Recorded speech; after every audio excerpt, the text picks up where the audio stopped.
Hello. Remember this February, I posted some pictures from Naples, Florida, from the beach where they had a horrendous episode of red tide. It was the worst ever.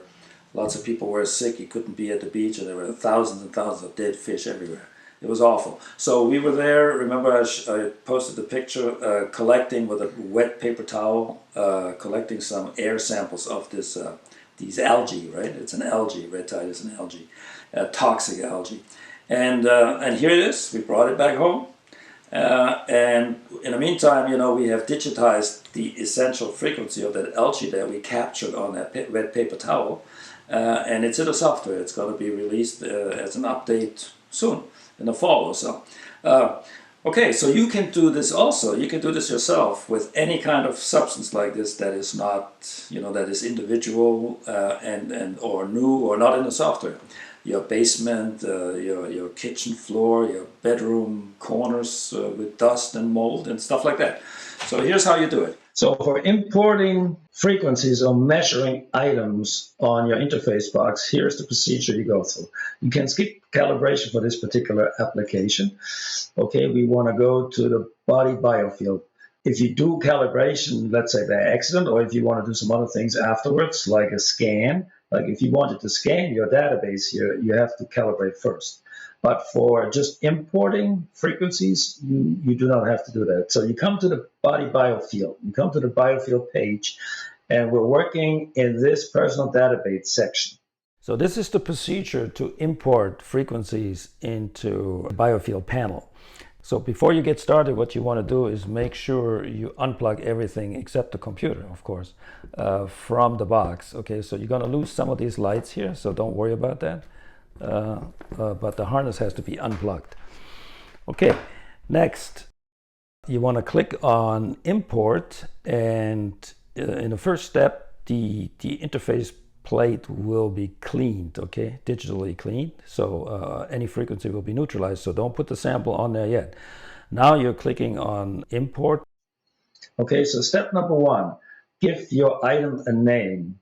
Okay, so for example, we were working with virus 1 or 2 or 3, or you got to give your item a name. Then you click on Import, and at this stage, you want to keep the tray on the contact plate on the interface box clear. Okay, keep it clear because it's going to neutralize anything you put on there.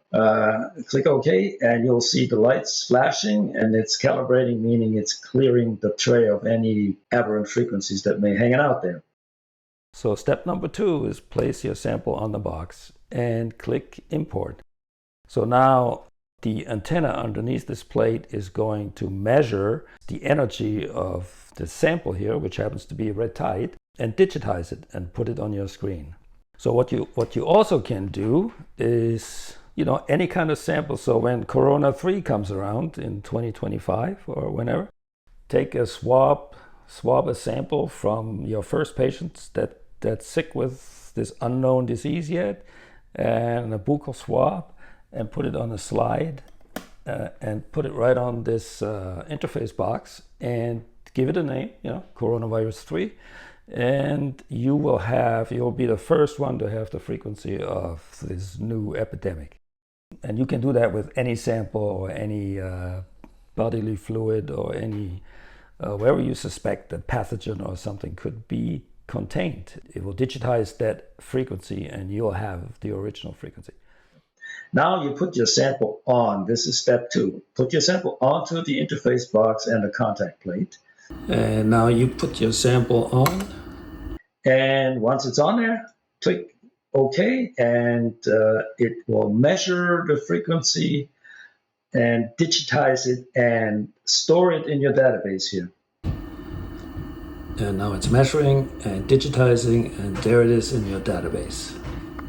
Okay, so now you have this frequency, and now your options are: you can export it. It will export it to the interface box or anything that's plugged into the interface box. 30 seconds only. Okay. Alternatively, you can just highlight it. Okay, let's highlight it again, and we'll put in the timer, and you can also then treat it through. If you want to do more than 30 seconds, okay, you can actually do any time you want. I never recommend more than 20 minutes. Okay, and you can do a 20-minute feedback. So that's how you import items into your personal database here. And the more you have here, the better, because then the scanning function will actually give you some valuable feedback, because it's only going to arrange however items you have here, however many, arrange them as the priority of how much they were out of balance. Okay, so if you only have two, then it's like flipping a coin, it's one or the other. If you have 100, well, then the one at the top is the one out of those 100 that's most out of balance. There you have it. That's how you import items on your interface box.